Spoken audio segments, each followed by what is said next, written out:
The moment of death is unlike anything we have ever known in this earthly existence.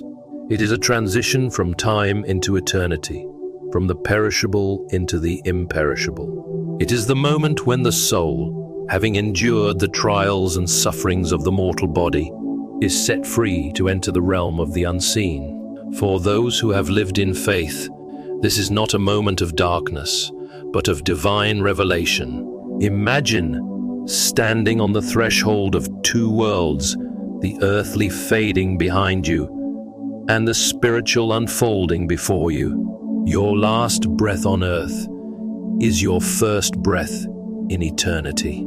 Your body lies still, but your soul, more alive than ever, now perceives realities that were once veiled.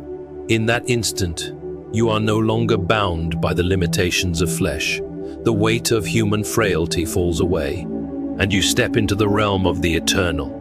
Many who have experienced near-death events describe an immediate awareness of an overwhelming presence, a brightness beyond comprehension, a love so profound it defies earthly explanation. This is not simply a hallucination of the dying brain. It is a moment of unveiling. As St. Paul wrote in 1 Corinthians chapter 13, verse 12, "For now we see through a glass, darkly, but then face to face. Now I know in part, but then shall I know even as also I am known." At the instant of death, what was once a mystery becomes clear.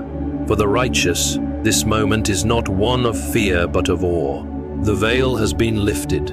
There is no more speculation, no more doubt. You now stand before the reality of all you believed in faith.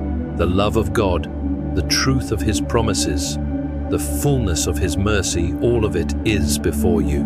It is not an end, but a homecoming. But what happens next?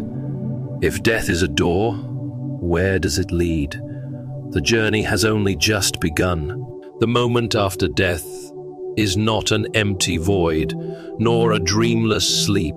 It is the beginning of an encounter, one so profound, so absolute, that every fiber of your being will stand exposed before the eternal. It is the moment of the particular judgment, where the soul meets the unfiltered gaze of God and comes face to face with divine justice.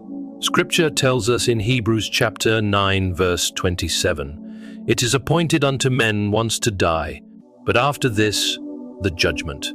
There is no delay, no second chance to rewrite the story of one's life. In an instant, your entire existence is laid bare.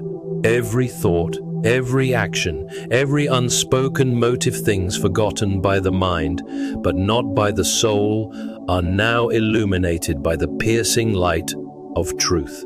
This is not the final judgment, which will occur at the end of time when all souls are reunited with their bodies. Rather, this is the personal judgment, where your eternal destination is determined. There are no earthly justifications here, no opportunity to deceive, no masks to hide behind. You see yourself as you truly are, not as the world saw you, nor even as you perceived yourself, but as God has always known you to be. For those who lived in grace, the weight of God's presence is not one of terror, but of profound humility.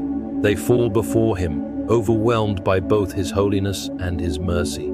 They see the depth of their unworthiness, yet they are lifted by His love.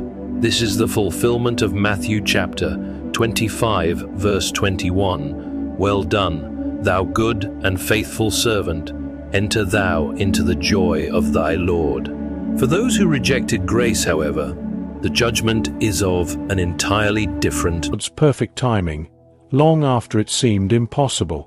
Waiting on God in the midst of battle requires faith that defies logic. It requires believing that even when everything seems to be falling apart,